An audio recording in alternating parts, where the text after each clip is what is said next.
Here's something I don't think we talk about enough in real estate. Most property campaigns don't fail because of the market. They fail because trust disappears. And once that happens, everything becomes harder. When homeowners decide to change agents, I often hear the same things. We were told we'd get this price. Communication just stopped. We felt like we were chasing our agent, and they promised us certain things, but they never happened. By that stage, it's usually not the price that's become the biggest problem, it's the relationship. I think one of the biggest mistakes in real estate is avoiding that one difficult conversation from the beginning. Sometimes an agent will tell a homeowner the number they want to hear because it's easier than having an honest conversation about what today's buyers are actually prepared to pay. The problem is, if the market doesn't support that price, you've simply delayed the difficult conversation. Instead of having one honest conversation at the start, you'll end up having 5 or 6 difficult conversations over the following months. Now, that's much harder for everyone. The reality is, buyers ultimately determine value. That doesn't stop us working relentlessly to achieve the best possible result.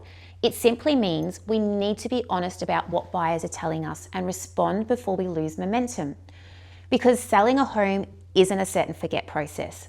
A successful campaign should be constantly reviewed. Are enough buyers inspecting?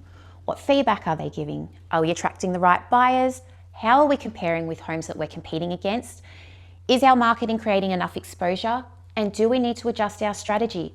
All of these conversations should be happening every week throughout the campaign, not months later after the momentum has already gone.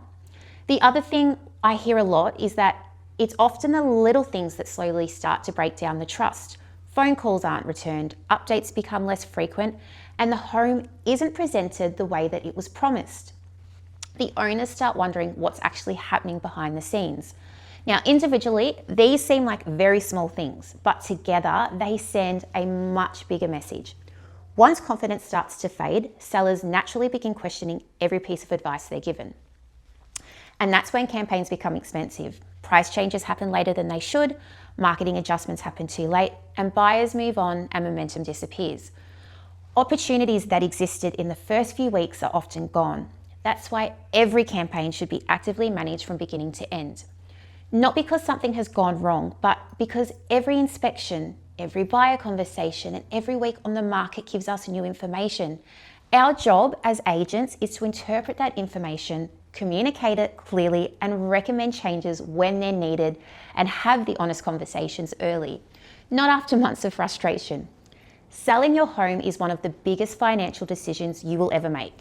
It's also one of the most emotional ones, and that's why I believe the relationship between a homeowner and their agent is just as important as the marketing strategy itself. You need someone who tells you the truth, not just what you want to hear. Someone who communicates consistently, someone who follows through on what they promised, and someone who helps you make good decisions when emotions are running high. Because selling a home isn't just a transaction, it is a partnership. The best campaigns aren't the ones where everything goes perfectly. They're the ones where there's honesty, communication, and trust from beginning to end. So, if you are choosing an agent, don't just ask what price they think they can achieve. Ask yourself who you trust to guide you through the process. Adapt when the market changes, and keep you informed every step of the way. Because in my experience, that's what gives you the very best chance of achieving a great result.